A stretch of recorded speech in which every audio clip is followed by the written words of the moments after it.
신자의 모든 신앙 행위는 십자가에서 출발하여 십자가로 끝나야 한다.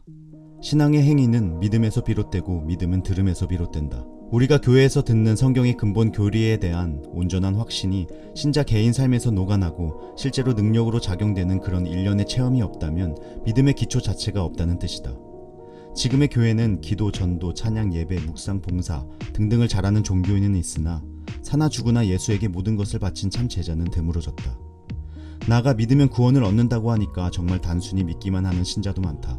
하나님이란 절대적 존재와 그분의 독생자의 십자가 죽음이 정작 자신의 영적 실체와는 아무 연관을 맺지 못한 채 기독교라는 종교의 틀 안에만 들어온 것이다.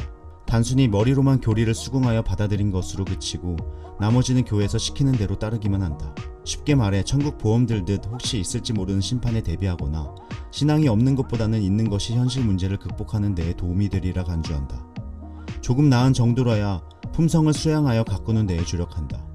살아 역사하시는 하나님을 대면 교제, 동행하는 체험에 바탕을 둔 개인적인 관계가 전혀 형성되지 않는다. 말 그대로 믿기로 결단만 한 것이다. 믿음으로 얻는 구원 교리가 파생하는 부작용이 이것만으로 그치지 않는다. 정말 믿음과 구원에 관해선 간단히 한 문장으로 정리한 후에 신앙생활의 모든 관심을 다른 곳에 쏟아붓는다. 이미 구원의 문제는 해결났고 또 그 취소도 없다고 하니까 어떻게 하면 더 잘 믿어서 더 잘 형통하느냐는 데에 초점이 맞춰진다. 성경이 무엇을 말하는가? 십자가의 예수다. 또 그 십자가의 의미는 무엇인가? 죄에서 구원이다. 그럼 성경이 말하는 바가 아니 신자가 자신의 전부를 던져서 믿고 잘하고 완성시킬 내용은 바로 죄와 연결된 문제 아닌가? 죄는 또 단순히 도덕적 결함이 아니라 창조주 하나님을 거역한 것이 그 근본이자 출발이다. 다른 말로 죄를 철저히 해부하여 그 구원책인 십자가가 제시되지 않는 성경 공부는 하나만 하고 예배를 드리는 성도들의 자세도 절대 바뀌지 않는다.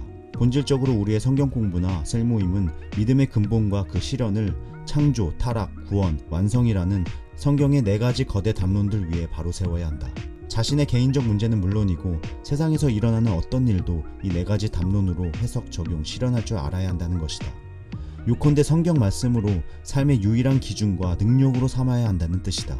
교회에서 가르쳐지고 있는 내용이 거대 담론과는 멀어진 간단히 말해 죄가 실종된 데에는 여러 원인이 있다. 그 중에 가장 중요한 몇 가지만 살펴보기로 하자. 우선 이 세대의 기독교 외부에서 유행하고 있는 사상적 조류 가운데 특별히 미국의 PC라고 칭하는 한 사회적 운동에 주목할 필요가 있다. 프랑크푸르트 학파의 사상가 중 한 명인 하버트 마르쿠제는 인간을 억압하는 것은 무엇이든 정치적으로 틀렸다고 주장했다. 역으로 그 압제에서 해방되는 것은 당연히 선이 된다.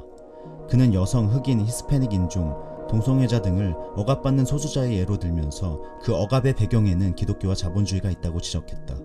따라서 남성, 백인, 이성애자, 유럽 중심주의자 등의 억압을 제거하는 혁명이 필요하다고 역설했다. 한마디로 인간이 다른 인간의 권리와 자유를 억압할 수 없다는 사상이다. 인간의 개인적 자유나 권리를 방해하는 요소는 전부 죄악시되었고 또 그런 억압이 있다면 무조건 해방시켜야 한다. 결과적으로 소수자나 기득권에서 소외된 자들은 무조건 선이요 다수자나 기득권자는 무조건 악이 되었다. 이런 사조가 빚어낸 단적인 예가 바로 동성애 논란이다. 동성애자나 그것을 찬동하는 자는 아직은 소수자다. 그러나 현재 미국 지성계나 일반인의 사고는 비록 동성애를 찬동하지 않을지언정 죄라고 지적하고 차별해서는 안 된다는 것이다.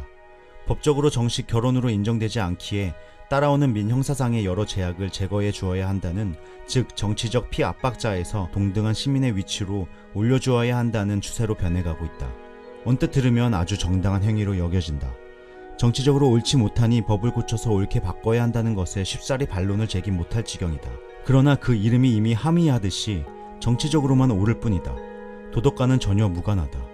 그런 용어를 고안할 때부터 도덕적으로는 옳지 않다는 것을, 비록 그것이 기독교에서 주장하는 것이라 해도 이미 대다수가 확인하고 있다는 사실을 인정하는 셈이다. 도덕적으로 올바르고 정치적으로도 옳은 일을 구태여 정치적 정당성이라고 표현할 필요는 없지 않은가 말이다.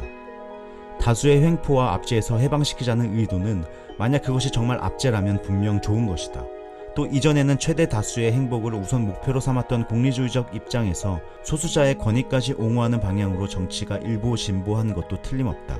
그러나 정치적으로 옳다는 것은 사회 전체의 보존과 번영을 목표로 하는 일이라면, 혹은 최소한 그 일에 방해만 되지 않는다면 결코 나쁜 것이 아니라는 뜻이다. 바꿔 말해 인간은 구태여 도덕을 따를 필요가 없다는 뜻이다. 아니, 기독교가 도덕적 선이라고 강요함으로써 오히려 동성애자들이 당하는 그런 정치적 압제의 악이 발생했다는 것이다. 아무리 인권과 자유라는 미명으로 포장했지만 선과 악에 가르는 잣대가 결국은 인간의 기분과 욕망이다. 제 멋대로 살고자 하는 것을 다른 사람들이 절대 제한, 방해, 간섭하지 못한다는 것이다. 이제는 법으로 나쁜 것을 규제하는 것이 아니다. 나쁜 것을 나쁘다고 말하는 것마저 규제하게 되었다.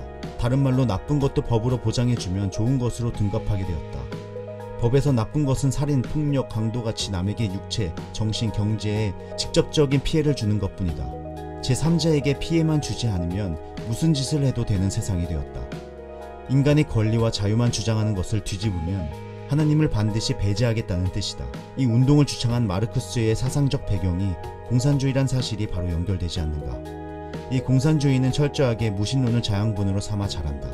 이처럼 현 세대에서 정치적 정당성 운동이 대중의 호응을 얻는 까닭은 바로 죄가 실종되었고 또 그 뒤에는 선과 악의 절대 기준인 하나님이 무시되었기 때문이다.